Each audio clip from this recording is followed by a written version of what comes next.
Welcome back to the ABA podcast, ABA Nation. Today, we're just going to keep it light. We're going to be relaxed, we're going to be grounded, and guiding you on this relaxing podcast journey will be your host, yours truly, AJ Miskines, captain of the Montpelier Moose, commissioner of this fine league we have, and it's going to be a nice, easy, quick podcast. So get your pancakes out and let's get right into it. We're going to get started right here. The quality is actually going to be better on this one because I'm sharing it directly from my laptop screen. And I got the slideshow pulled up. Season 4, Episode 3 of the ABA pod. Thank you for tuning in. Leave a comment. Let me know how I do. And let's get right into it. Okay. So, this podcast is brought to you, as always, by Checkers. Crazy good food. Head to the location on the boulevard. Tell them AJ sent you. And maybe, buy a burger or two. We got the Big Buford. You got a Cheese Champ. We have a Cheese Champ. And apparently they're pretty good. That's what the word on the street is. Thank you to our sponsor. We're going to start with the Week 3 recap. Talking about the games. When I prefaced this pod by saying that it was a crazy week, no week in the ABA week is a normal week. Week 1 was terrible basketball. Week 2, we had a man's dislocate his pinky finger. In Week 3, we had 2 crazy games. And we had a couple of game day loans. So let's jump right into it with Hamilton and Hartford. Right over here. Make myself a little smaller so you can see the graphic. So Hamilton and Hartford. Hamilton came into this game 0-2, needing a win. Hartford came into this game 1-1, riding high after a big victory over Carolina. Big victory. Like 21-5 level victory. And the result of this game was a very hotly contested game. 21-19 was the final score, and Hamilton would end up getting the win with our other rookie, Wes Drust. If he watches this, he can correct me. Wes, let me know how to pronounce your last name. Leave it in the comments below. Winning player of the week. So we have rookies winning in back-to-back weeks with Wes and RG. And it was a really good game. It was a very good game. Max ends up hitting the game winner. Very, very competitive ball game. We look at the stats. Some notable ones that stick out to me is that Max was all over the board. 19 rebounds. Wes had 20 rebounds. Gabe had 20 rebounds. Big day for rebounds. Jackson, Newman, and Tom, giving them a little bit off the bench, respectively, combined. That's 5 points, which ain't nothing when you go up to 21. I like how Max subbed this game. I think that rotating, keeping everyone fresh really did help him down the stretch personally. And as far as Hartford is concerned, I think this is just a result that didn't swing their way. I don't know what Gabe and his squad could have done differently. They made a lot of two-pointers. They had 5 2-point shots, which is over half of their 19 points were from the 2-point arc. I don't know. I got to be curious to see what happens. Next week, Gabe plays our team in the Battle of the Bulk Boys, and Max's team will play Velzy's team in the Checkers Bowl. Surely it's going to be exciting. We'll get a little bit more into the stats and stuff, but shout out Wes, first player of the week, and shout out to the Royals getting that first win. Let's move on to my game, the Montpelier Moose going against the Carolina Reapers. Now, the big story coming into this game was going to be, does Carolina have enough people to play? The answer to that question was no, they did not. It was only Eric and it was Aaron that were present, and we had to kind of figure out what we were going to do. Ashton Kasperzak hurt his finger. He's out for the foreseeable future. Ashton Velzy, he was out on game day as well for personal reasons, which I respect completely. 21 now, big man on campus. Gotta live it up while you can. You only turn 21 once. Now, Jimmy also was tied up with work, so we had to figure out what we were going to do. And what we ended up deciding was that Max would loan out Jackson and Tom to Carolina for this week so that they could not only roster enough to play, but have a sub as well. And I think that was the best thing we could have done. I tried to kind of scout a little bit, see if maybe we could bring someone else in, and we'll still keep that on, the back burner with some of the names that are there. But I genuinely think that this was a pretty good solution because we had a really good contested game. I'm gonna try and be objective here because I am the only one on the podcast, and as the host, it's gonna be one of the things where you gotta stay neutral. So as much as I want to sit here and say, my team this, my team that, I'm gonna give Carolina credit where it's due. They showed up, and we definitely had to adjust because the play styles were a little different. Eric and Tom came to play. Aaron Quinn came to play. So when you look at the stats, the eye-popping numbers are Eric took 31 shots. Aaron took 24 shots. They haven't been doing that this season. You got to get adjusted. They made, as a team, 6 2-point shots. That's 12 points from pretty good, efficiency, especially from Tom, who went 2 for 5 from behind the arc. And you look at the stats too. Eric 7 points, Aaron 6 points, Tom 5 points. They spread it around pretty well, which is also what we tend to do. Nick 8 points, 5 points for me, 5 points for Noah, 4 points for Nolan. And it was a very, very hotly contested game. 22-20. Montpelier had to fight to come back in this game as they were down multiple points. So 18 rebounds for Nick, 4 assists, 3 blocks, 1 steal, 8 points on 8 of 14 from the field. That's your player of the week. His second of the season. Do I smell MVP? Potentially. Who knows? I had 5 assists as well, which was probably my highlight of the game for my own personal play. Other stat that stuck out to me was how we had a big day for Eric in the steals department. 6 steals for Eric, which was very instrumental. Right here, you can see the player of the week. Nick's second player of the week, man, he's in that conversation. We'll talk a little bit more about that later. But Moose moved up to 3-0, and we'll look at the standings real quick. That X right there. Moose clinched a playoff spot with that win, and we have a 3-way tie for second place right now, with the tiebreaker being, since everyone is locked up and you have that circle of parity where Hartford beat Carolina, Carolina beat Hamilton, Hamilton beat Hartford. The tiebreaker in this graphic is points differential. Now, Carolina getting blown out really doesn't help their case. So one might say next week is a must-win game. We will see what happens as we go down the stretch. Don't forget, 4th place misses the playoffs. 1st place gets the bye. If Montpelier wins next week in the Battle of the Bulk Boys, they clinch the 1 seed and the bye.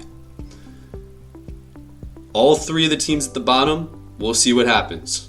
1-2, 1-2, 1-2. Who will come out on top? Who will face each other? And who will miss the playoffs? Hopefully, what I want to see is I really hope that it is not Velzy's team, personally. Just because, he missed the playoffs last year, man. I want to see Velz in the playoffs. And I think that he will step up and he will show out because there's no fucking chance, pardon my language, that he's going 0 for 14 from the field again. Velzy, if you're watching, you got this shit. Don't let the haters like Nolan get to you, man. because I know that you deserve to be a captain, and you are absolutely the best shooter in the league. Maybe RGS, but like definitely a top shooter in the league. So show out next week, man. Come on, Checkers Bowl. Gotta bring it. So we're going to do a little schedule check-in right now. As far as dates and stuff go, we've been moving around pretty good this year. No delays, no needing to change anything. We just finished week 3 right here. And the trade deadline, that's what that little icon is. The trade deadline will be before the games on Sunday. So this whole week, captains can talk, captains can trade with each other. After this week, literally up to game day, no more trading after that point, because then we're over halfway through the year. This is around when the trade deadline would be in other leagues. Feels like it makes sense. We'll see if any moves get made. My speculation is probably not. I think that all the captains are pretty happy with their teams for the most part. I don't think I'm going to make any moves unless something really tempting comes up. And then this Sunday, the 15th, Battle of the Bulk Boys, Checkers Bowl, Moose versus Hearts, Reapers versus Royals, Rivalry Week, which brought us the Rattler game last year, insanity, and surely this will be another good week, peak week of ABA cinema, so you're going to want to stay tuned, ABA Nation. So then week 5 is going to be the seeding week. So essentially, the way that this has been described is like the play-in in the NBA, because you have 3 playing 4, and then you have 1 playing 2. Depending on what happens this week, that 1 versus 2 game could be very, very important. The 3 versus 4 game is always going to be important, because where we're at in the season, that 3 versus 4 game could directly eliminate a team from the playoffs. We'll see what happens, and we will also see if that happens on the 22nd. So week 4 is definitely happening this Sunday. We'll see about the weather. I don't know. It's been raining a little bit recently, so hopefully we don't have any weather delays. Week 5 as well, we'll have to take a look and see. If we do need to have a bye week, because of how I've scheduled everything, we can take a bye week, and that would be okay. Like, to be done still before late July. Like, so everyone can enjoy the rest of their summer. You don't have to worry about any basketball commitments or anything like that. Myself, I can go on a couple of trips, enjoy a nice little vacation. So that's what it's looking like right now. And then afterwards, we would have week 1, which would be the 2 versus 3 matchup. 1 gets a bye. And then week 2, which would be the championship, the ABA finals, where 1 plays the winner of that 2-3 matchup. We'll see what happens. I'm telling you right now, I am on crash out watch. If I lose in the finals again for the 3rd straight season, we got to see what happens, man. But that would be devastating, okay? Devastating. There's no way, right? There's just no way. Because I have no one on my team, and no one's going to go back to back to back, right? Who knows? It should be exciting, though. I will say that. Gabe mentioned that I've been a part of the last 2 biggest notorious choke games in ABA history, that being the 1911 game and then the ABA finals last year, where we were up, I think, 11-2, and then we choked it. And I need to get that AJ's a choker narrative out of the press. I need to get that narrative, fight back against it. So we'll see what happens, boys. But should be fun. Okay, so get yourself ready for my personal favorite segment, ABA bets. And gentlemen and gentlewomen, we have an update. We have winners. Ryan Glennon, Gabe Christopher, Tom Lynch, all 3 of them had their parlays hit. And this is a first. We haven't ever had this. So this season, we haven't had it. In the past season, we haven't had it. So what happens, right? Well, here's a little ABA bets update. This little graphic over here on the left side of the screen is your ABA bets receipt. So if you hit your parlay, you will be receiving one of these in a message on your Snapchat, and this is what it'll look like. So you have your name, your parlay recap, and then the question of the day: what custom merch would you like? And it's free. You don't have to pay anything for it. So I will work with you to figure out what it is you want. I will make it, I will order it, and we will get it to you as a reward for being really good at betting. There you go. So here's a little update over here on this side. Because Velzy didn't play this week, and Velzy was on the ABA Bets ticket. So I'm going to make myself a little bigger here. I don't know why, I'm just doing it. So if a player doesn't play, or an even line is met, so like let's say I said, who has more steals, Eric or Nick, and they both had the same amount of steals, that leg is considered voided, and then the rest of the parlay is what matters. So as you can see in the parlay example directly below me right now, Tom had Moose money line, right? Nick player of the week, Velzy under on points, myself over on assists, and then he said Eric would have more steals than Nick. Well, Velzy didn't play.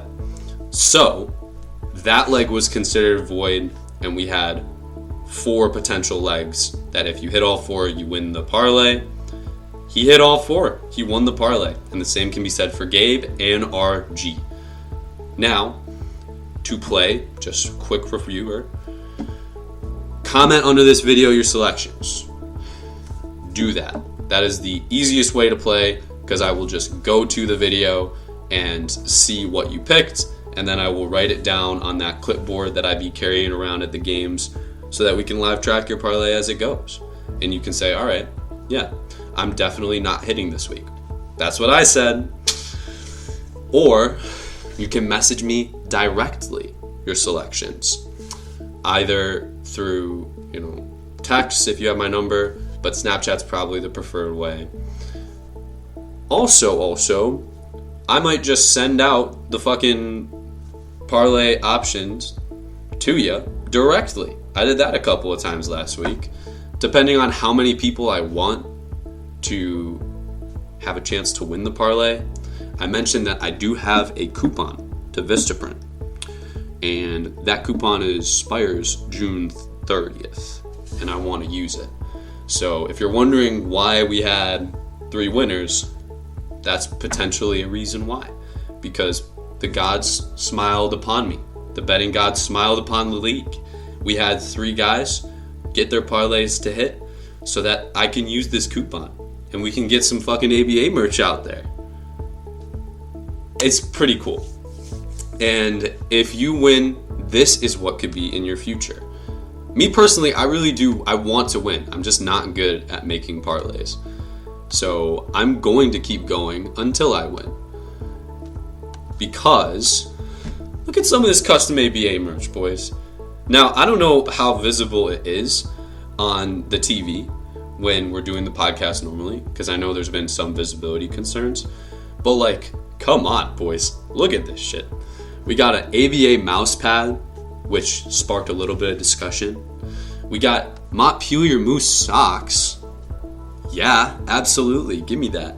We got an ABA Bets bucket hat. These are just mock-up designs I made up, but Winnipeg Blizzard sweatshirt, throwback merch. Come on.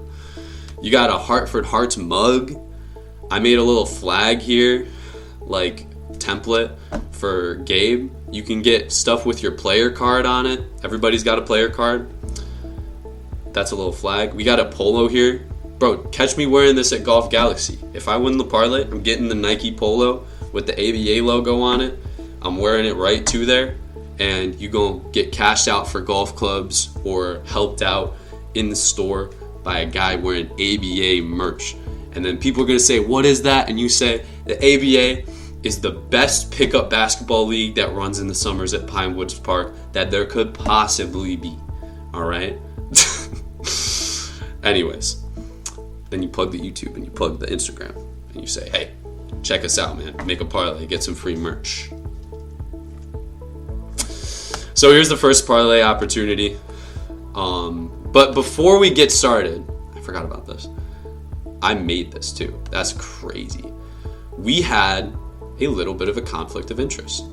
So I'm gonna put myself in the bottom corner here because Tom was loaned to the team that he bet on in Carolina. So I talked to Tom and I told him that he hit the parlay. Congratulations. What merch would you like? And Tom, the honorable man that he is, had this to say. Because I played in the game I correctly bet on, I must forfeit the prize due to a conflict of interest. I will hit on the next parlay and get my mouse pad with honor and integrity. Hell yeah. Now, there may have been some artistic liberties done here. However, Tom did say that he is going to win this parlay without having to play in the game, just like everyone else is going. And we'll see what happens. So that was very honorable of Tom.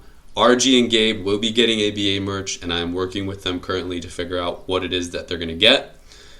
And stay tuned, because maybe they come on the podcast, or maybe I take a picture of them with their merch or some shit, and then it appears on the podcast. And you can see a real-life example of what that looks like. The real-life example right now is the hats from the draft, which I think are pretty cool. All right, so moving on to Rivalry Week. Parlay. Take a look. Here's your pick 5. Battle of the Bulk Boys. You got the record right at the top of that screen where it's Miskines House 0, 12, 3. So there has been 0 5 for 5s. There's been 12 parlays that have not hit, and there have been 3 push hits. That's what that's going to look like. So pick your winner, right? The money line. Hartford or Montpelier. Huge win. Pick your player of the week for the Battle of the Bulk Boys. And then we got 3 of the 4 Bulk Boys here. We got AJ over or under 6.5 points. Mind you, my average this year is 6 points. Gabe over under 8.5 points. Gabe's season average this year is 7. And then what duo finishes with more combined assists? So this might be a push. We'll see what happens. But Noah and Nolan or Ryan and Joel. A little pick'em duos action we got going here. So send me your parlay picks, your 5. Comment it under the video below.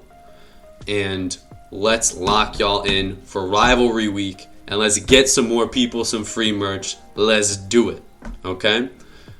Pick your winner. Player of the week. AJ over under points. Gabe over under points. What duo finishes with more combined assists? And this is a clear display because we're sharing the screen, so I don't even have to edit it in. All right. Let's move on to the next one. I'm not going to spend too much time talking about my selections because this game, I cannot bet on. But if I was to bet on something in this game, obviously I would say Montpelier to win. I would say player of the week,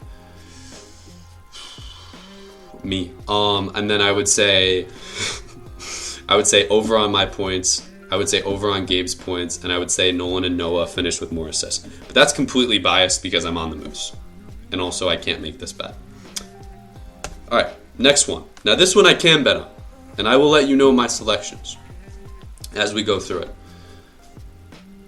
Checkers Bowl. Max. Velzy. History. Rivalry. Last year. Amazing. This year, it's going to be even better. So we got Hamilton or Carolina. Money line. Pick your winner. And then pick your player of the week with that little Checkers Bowl logo in there. Velzy. Over or under 2.5 2-pointers. He had 3 the first week, he had 0 the second week, and then last week he didn't play. Max over under 17.5 rebounds. That's great because Max sees an average of rebounds right now. He's averaging 17 rebounds a game. And then we got another duo for the pick'em.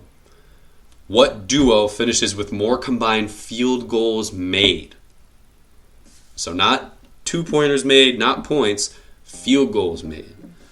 So Jackson and Newman or Aaron and Eric. We'll see what happens. Should be good. And for myself, what am I going to pick as your lovely host? I'm going to pick... I'm gonna go with this. I'm gonna say I think that Carolina gets the win. I don't know why. I feel like Carolina is the massive underdog in this game. But I've been picking with my head. I need to pick with my heart. And I want to see Carolina win this game. So picking with my heart, give me Carolina. And the player of the week, making his triumphant return, give me Ashton Belzy. I said a lot, but I'm not going to say anymore. Because Ashton is going to have over 2.5 2-pointers made. That shooting, you don't lose the game, man. It's like riding a bike. You get back on it. Number 4, Max over under 17.5 rebounds. I'm going to say over. Editing these games, especially the longer games, when people be missing shots, that's when the rebound numbers get inflated. And I've got a feeling that this is going to be a longer game out of the two. They both might be long. Who knows?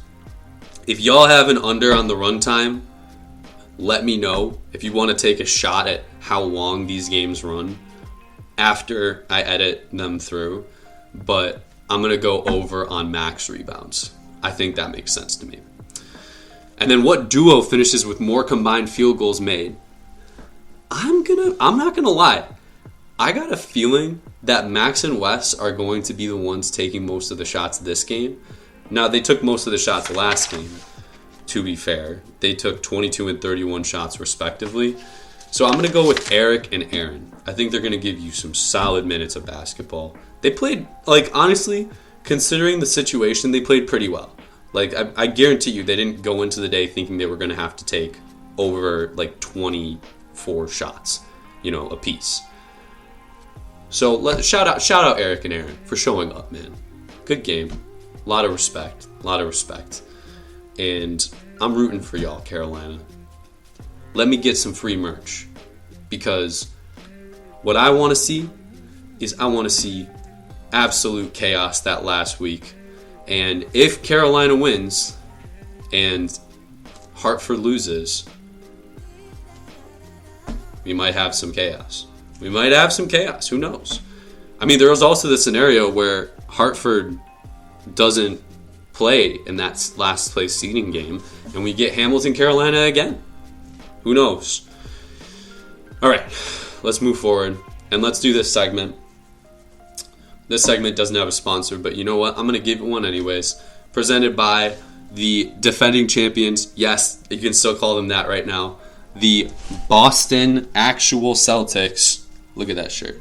Now we're gonna zoom in. Y'all gonna look at this.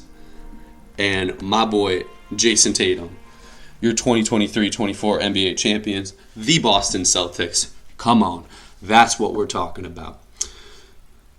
Go C's, baby. And Jason Tatum's gonna come back from that Achilles injury, and he is gonna be better than ever. And you can bet your bottom dollar that that's gonna happen. And they're gonna be fine. And this isn't copium talking, I swear. Go Pacers. I want to see them beat the Thunder. Okay. Fix this a little bit. The screen's too big. Alright. Stats around the league. Start with points. We're over halfway through the year, so let's take a look. Who is leading the league in points? Who is our scoring champ right now? That is a far and away lead for Max Woloszewski from the Hamilton Royals. He's averaging 10.7 points a game. They call him Mr. Double-Double for a reason, boys. 32 points in 3 games. Not closely followed, by Nick D'Andrea and Gabe Christopher, who both have 21 points. And then we have a 3-way tie for 4th place between Ryan Glennon, AJ Miskines, and Joel Costa. So, 7.7666, 10.7. I mean, come on. He's trying his ass off, man. He wants to fucking make the playoffs. He wants to win another title. And he might have another MVP at this rate. Who knows? Good on you, Max. Good shit, leading the league in points. Let's move forward. Assists and rebounds. So your league leader in assists, I'll give you a hint. You're looking at him. 10 assists for AJ Miskines. 9 assists for Nick D'Andrea. 7 assists for Noah Matovich. 6 assists for Gabe Christopher. And 6 assists for Ashton Kasperzak, who, mind you, has only played in 1.5 game, essentially. He has 6 assists, man. So he's averaging 3 a game. It's like even less than that. So good on you, Big A. I got myself there averaging 3.3. Nick's averaging 3. Noah's 2.5. And Gabe is 2. We'll see what happens. Assists have been pretty good this year. And the takeaway there should be that Moose ball movement, boys. Antlers, motherfucking antlers up, baby. Okay. And then rebounds. We got a monster on the boards here. It's another not close one, just like points. Nick D'Andrea, 63 boards in 3 games. He's averaging 21 boards a game. Max has 51. He's averaging 17, like I said in the bet segment. Gabe's got 43, which is 14.3 per game. RG has 34, which is great. Good for him, man. Hell yeah. Make a mark as a rookie. And then I have 32, averaging 10.7. Right out of the top 5, Wes is sitting there at like the high 20s. And I think it's important to remember that this past game, he had 20 rebounds. So he might climb this board pretty quickly.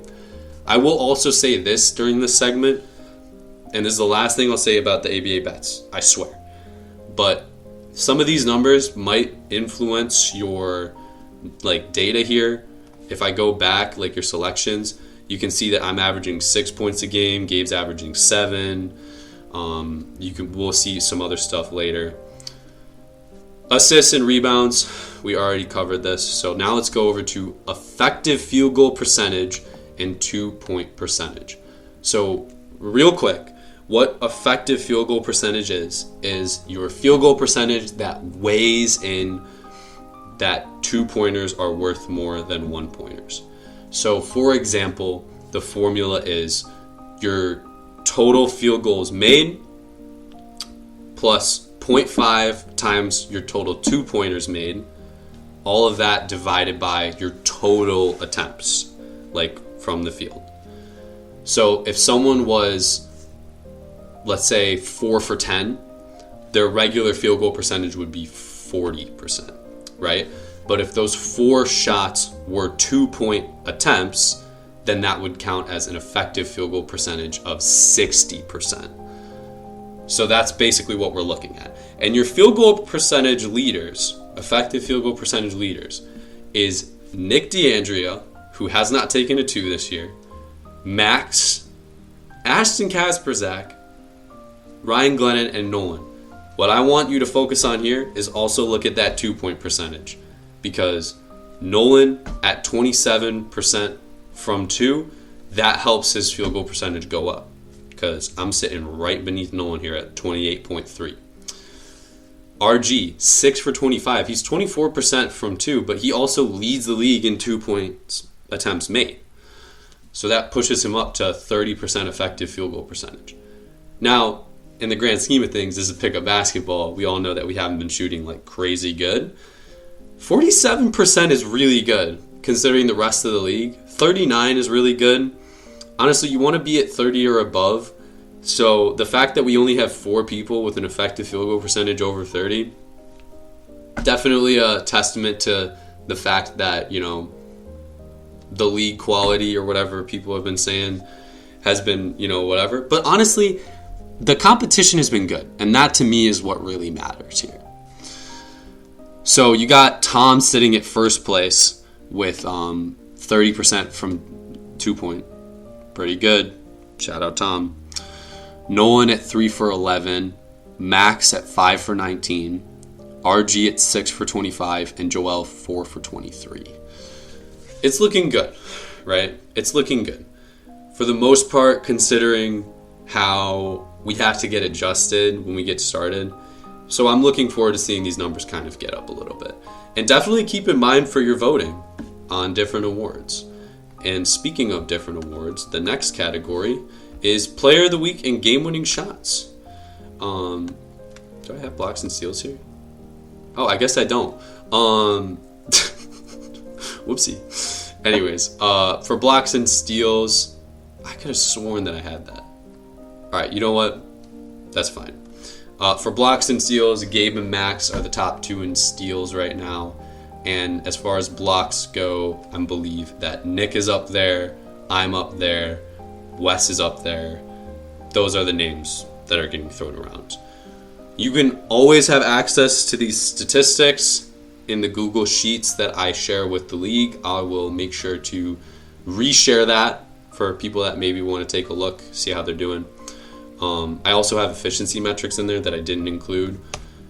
Let's take a look at our Players of the Week and game-winning shots.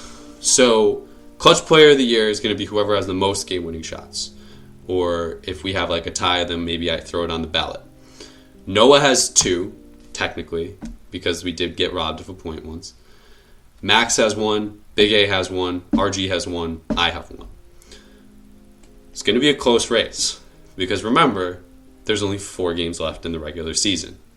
As far as Player of the Weeks go, Nick DeAndrea leads the league with 2. Max has 1, Big A has 1, RG has 1, Wex has 1. Now remember, Max's came in a loss, which is the first time that's ever happened, but it had to happen because the man's was unreal. Okay? So let's wrap this podcast up. What are my final words before we say thank you for watching?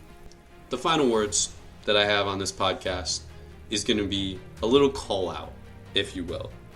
I'm calling out a couple of different people because I want to see you step your game up. I want to see you actually show the fuck up, show the fuck out, because I know that you have it in you and I want to see it. Okay?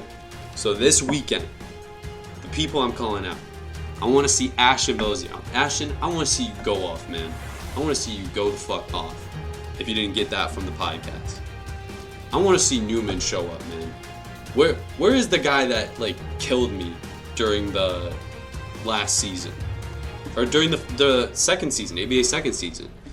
Dude, you hit so many 2s in my face. Where has that guy been? I want to see that guy.